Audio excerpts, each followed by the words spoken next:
Thank you. Well, thank you for such an exciting welcome. You just don't realise what that does inside for us. And we were delighted when we heard, we were asked to speak here with all of you. And it's always such a privilege and such an honour to be invited to speak. And, we really respect you for putting yourselves in an environment like today to learn so you can move on with the business that you have. And, we respect you for the unity that you have here. That's something very, very special. And we hope with some of the things we have to say today while we're here with you that it will give you the confidence to keep going and the encouragement to keep moving forward to the great levels of success that you're all going to be experiencing. But I'll be back with you a little later, and right now, please welcome Neil.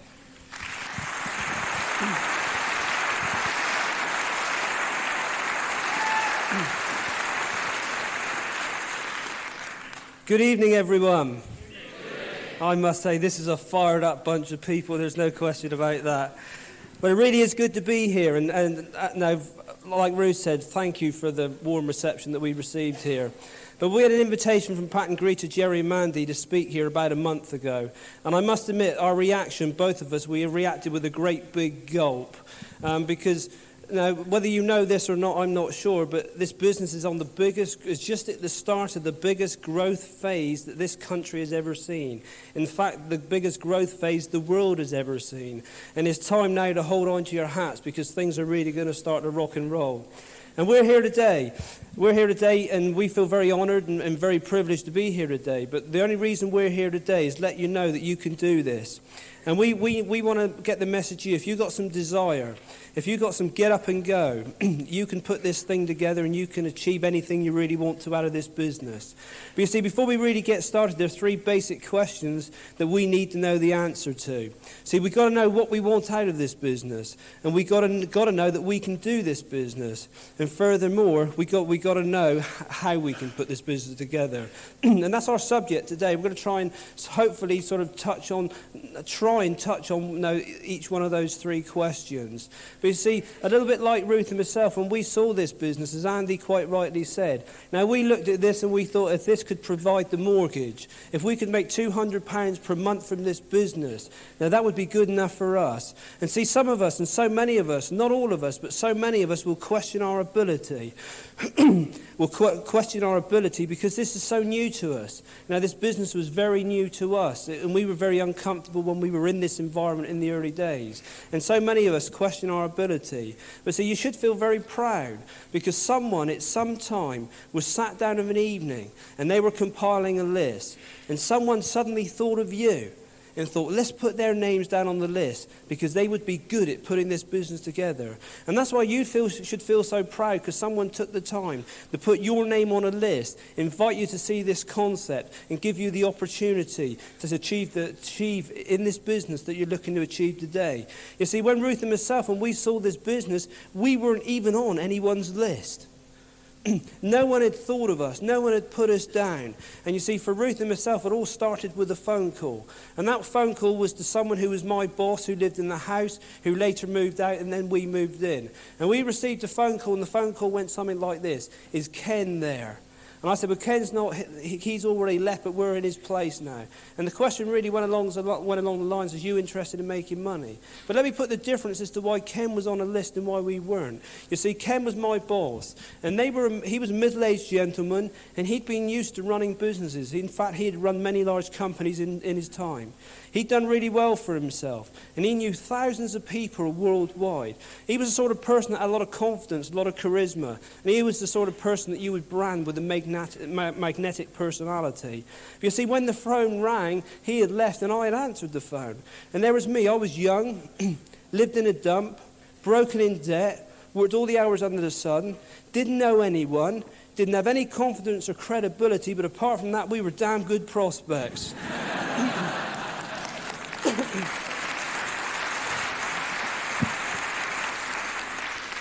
So like I said, you should feel proud that someone had taken the time to show you this business in the first place. But I want to ask a question now, and it's a real loaded question. Is there anyone that can honestly see themselves as emeralds or diamonds?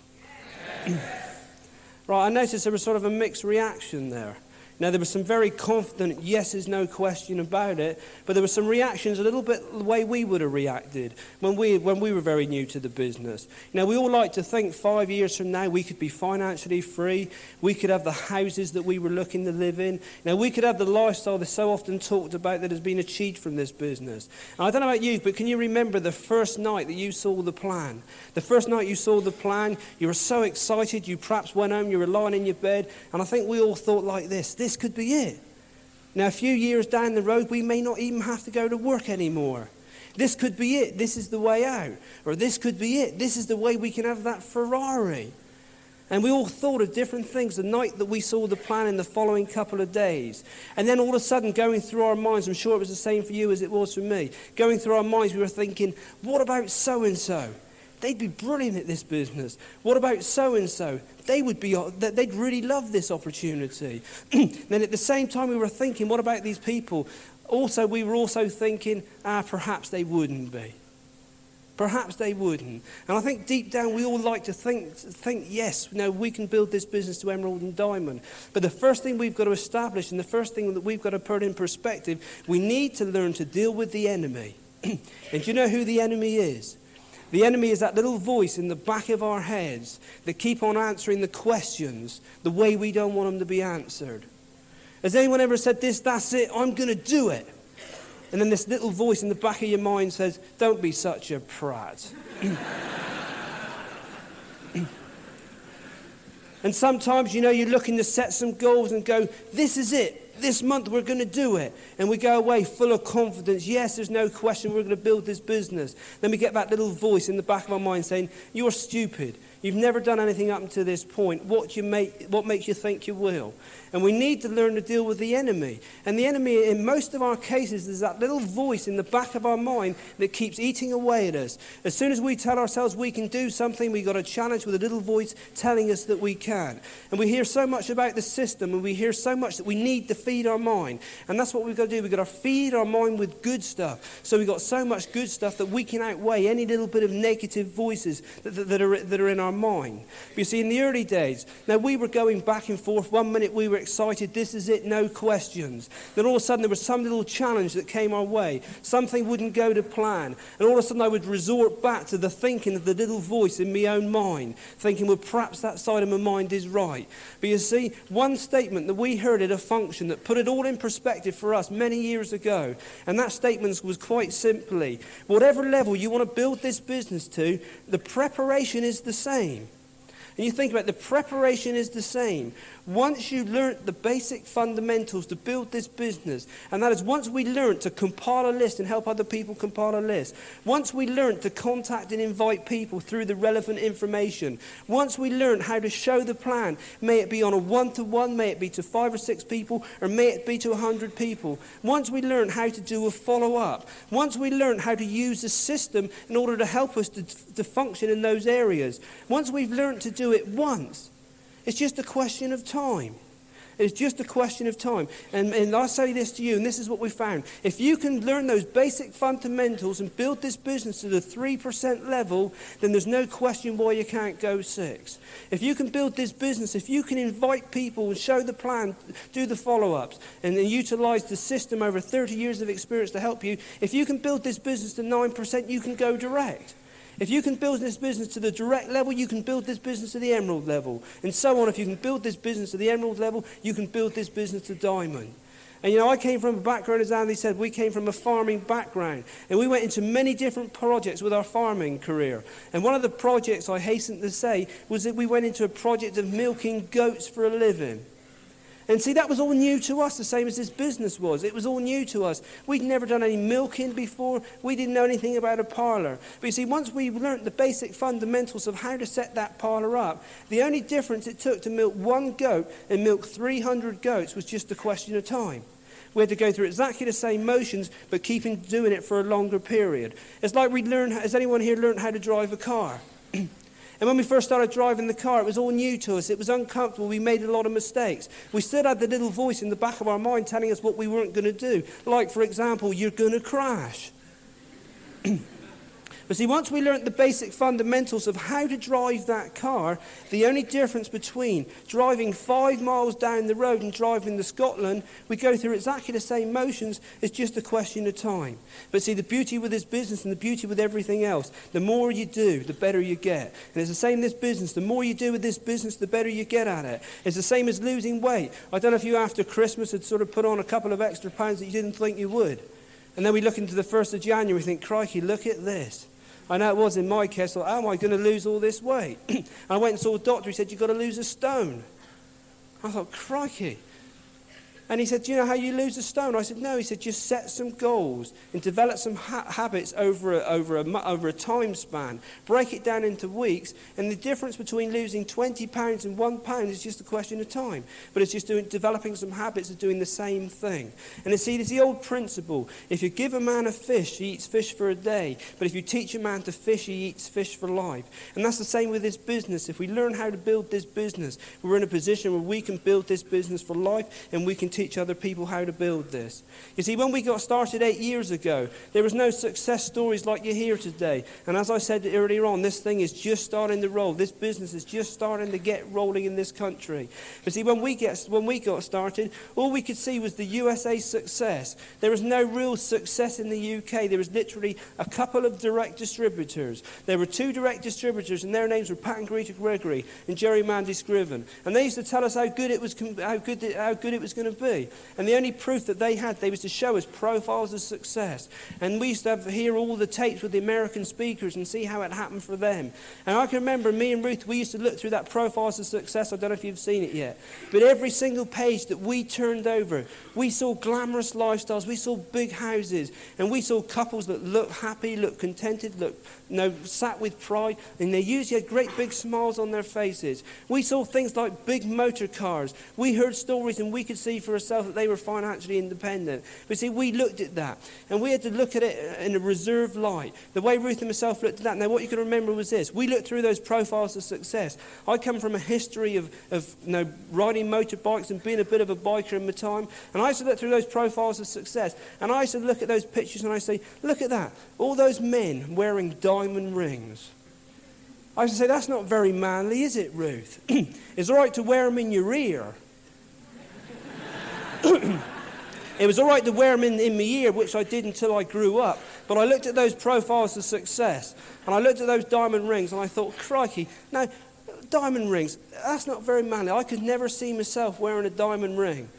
And I can remember the first month we went Emerald, I phoned up Pat. I said, Pat, what have we got to do to get one of these diamond rings?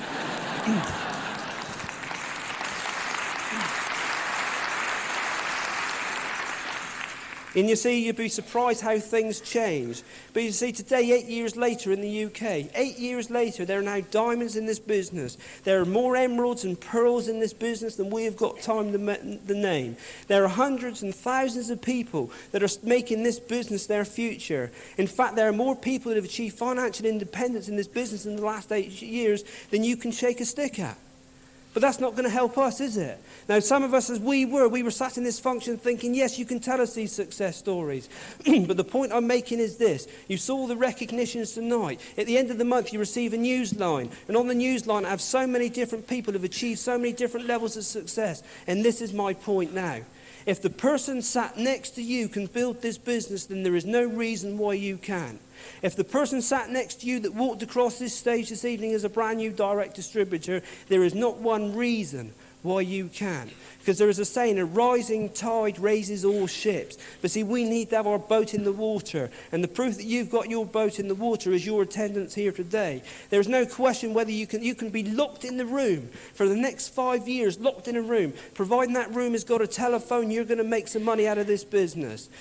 See, the days have gone that there are excuses. We're guilty of this. We used to hide behind the excuses. Now, there were reasons why we couldn't do things. There were reasons why we couldn't achieve success levels within this business. But today, there are no excuses. Today, it's as simple as this. If the person that sat next to you can build this business to 3%, 6%, 9% and beyond, then it's exactly the same for you. And we mustn't hide behind the excuses. We've all got our own excuses. And we had lots of excuses excuses, probably more than every single person have got excuses here put together. But see, excuses are the nails that are used to build the house of failure. See, so we've got to know, why are we building this thing? What are we striving for? What is the long-term picture with this business? Realistically, what is the long-term picture? Why do we want to build this business? I don't know about you, but wouldn't it be nice to know that 5 years down the road, that when you went to sleep at night, you lay your head on the pillow of one of your many bedrooms of your dream house that you've got on your fridge today?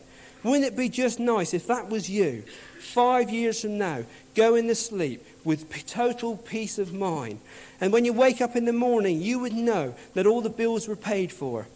You would know that you didn't owe anyone anything. And also know that when you wake up, you could do what you wanted to do that day with the financial resources. And also to know that the maintenance man, he was out getting the pool ready. He was out mowing the lawn. You had created employment with this business. He was out, he was getting your cars ready, depending on which one you wanted to do. Wouldn't it be nice if it would be like that? Wouldn't it be nice if you knew that the minute you woke up, the groom was busy in the stable getting the horses ready, just in case you wanted to go out for an hour or two? Wouldn't it be nice to know that the morning you woke up, that you needed to make a decision? And you needed to make a decision because the travel agent has been on the phone to you. And that decision needed to be simply this. This month, were you intending to go shopping in London, Paris, or Rome? This month, were you planning your holiday in the Mediterranean, in the Caribbean, or in some sunny beach somewhere across the world? Or perhaps it is both. Wouldn't it be nice to be in that position? You see, that is the dream. And if that is something along the lines of how you would like it to be 5 years from now, we need to have a goal. In order to achieve a dream, we need to have a goal and a game plan on how we're going to get there. And if we want a lifestyle like the one I've just described, then that goal needs to be diamond. That goal needs to be, we need to help 6 people build this business to the direct level. And if we can help people build the business and we can help people achieve their goals, we can hit our goal. That's how we're going to achieve it. You see, dreams are worthless, absolutely worthless, if they're not backed by action and turned into goals on how you're going to achieve them. And I don't know if any of you, but has anyone noticed that from the first month you got in this business, all of a sudden the months seem to go so quickly? Has anyone said this apart from me? You're starting a brand new month, and we start it with all the determination in the world, and we're saying to one another, this is the month. Has anyone ever said that? This is the month. We're going to go 9% this month. And we work it out, 9%, 850 PV. We need to average about 200 PV each week in order to have a look at hitting our goal. Then after the first order, the orders come in. We perhaps haven't helped so many people start the business the first week that we'd hoped to. And the first order comes in after the first week, and it's 70 PV. And we're thinking, this is the month. This is still the month. But we know we've got a little bit of making up to do. Then after the second week, the PV comes in. Now it should be, in reality, 425 PV. The second order comes in, it's 75 PV. And it's only 150 after 2 weeks. And then what do we say then? This isn't the month. But next month will be the month. And so many of us will sit down and take a breather for the next 2 weeks. And then when the next month comes, we all suddenly start with all the determination in the world. And we say, this is the month. We're going to hit our 9% level. And what we can end up doing, we turn a 2 to 5 year business very quickly into a 4 to 10 year business. But what we lose, the very thing that builds this business, and that's excitement and momentum. That's like jumping in your car, driving up the motorway and thinking, I've got to be in such and such a place at 8 o'clock. And then you're halfway in the journey and you're running 10 minutes late. And all of a sudden you think, gee, I'm going to be 10 minutes late. We better pull over onto the hard shoulder and sit here and wait tomorrow, then we know we're going to get there on time.